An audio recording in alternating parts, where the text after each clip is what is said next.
Dobar dan! Danas ćemo učiti varijacije bez ponavljanja. Neka je S skup koji ima n elemenata i neka je K neki prirodan broj manji od n.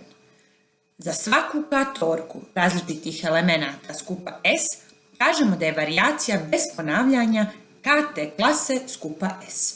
Zapravo, varijacije bez ponavljanja skupa od n elemenata kt klase su svi mogući načini da se od n elemenata izabere k elemenata, pri čemu nema ponavljanja i redoslijed je bitan. Primjer. Neka je S skup čiji su elementi 1, 2, 3 i 4.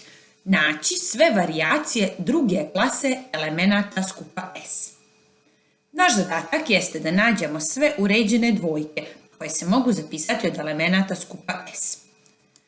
Primjećujete, možemo zapisati 12 različitih uređenih dvojki, odnosno 12 varijacija druge klase.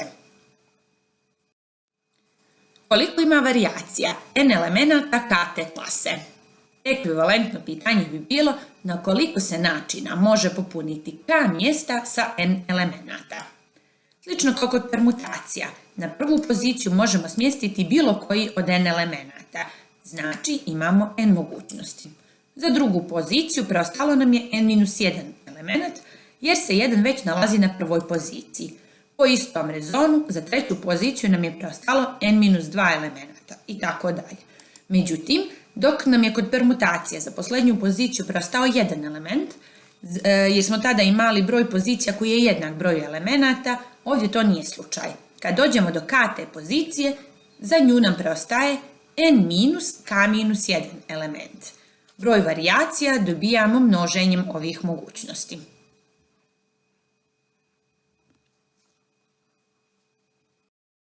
Dakle, broj varijacija bez ponavljanja kt klase skupa od n elemenata računa se po formuli n faktorijal kroz n-k faktorijal, odnosno n što množi n-1 puta pa sve do n-k plus 1.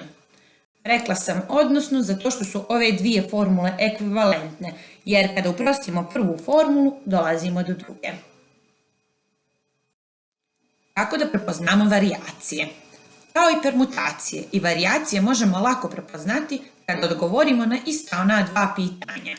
Da li su izabrani svi elementi početnog skupa i da li je poredak izabranih elemenata bitan. Ono što je jako važno, kod varijacije nisu izabrani svi elementi početnog skupa. Na samom početku smo rekli da je k manje od n. Isto tako, poredak izabranih elemenata jeste bitan.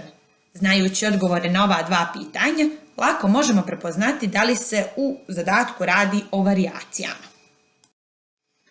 Prvi primjer.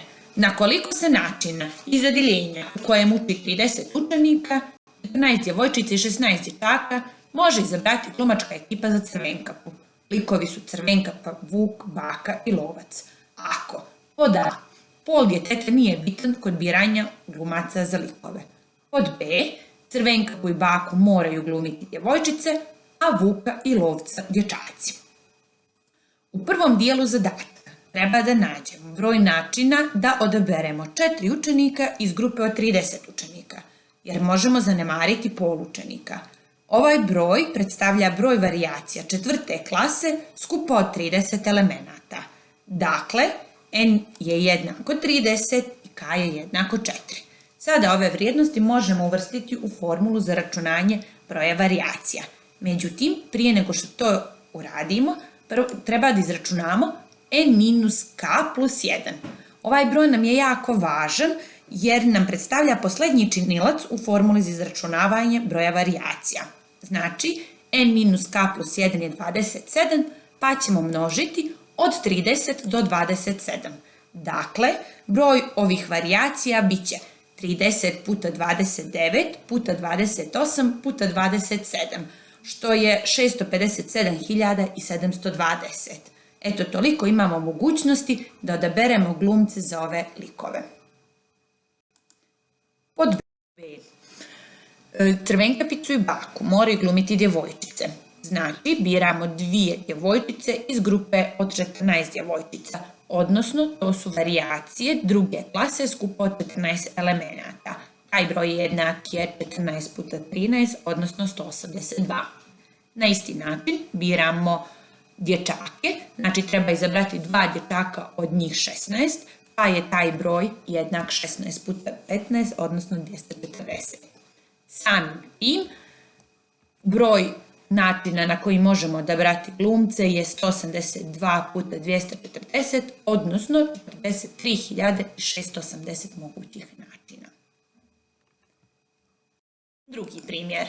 Na klupi su slobodna 4 mjesta. Na koliko načina 15 osoba može popuniti ova mjesta? Ovdje je očigledno da je riječ o varijacijama. Treba smjestiti 15 osoba na 4 mjesta i redosled je važan. Dakle, računamo broj varijacija četvrte klase skupa od 15 elemenata. 15 puta 14 puta 13 puta 12, odnosno 32.760 načina. Treći primjer. Dat je skup A čiji su elementi 3, 4, 5, 6 i 7.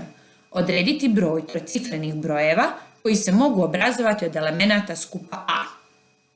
Znači, biramo 3 od 5 elemenata i poredak je bitan. Treba da nađemo broj varijacija treće klase skupa od 5 elemenata.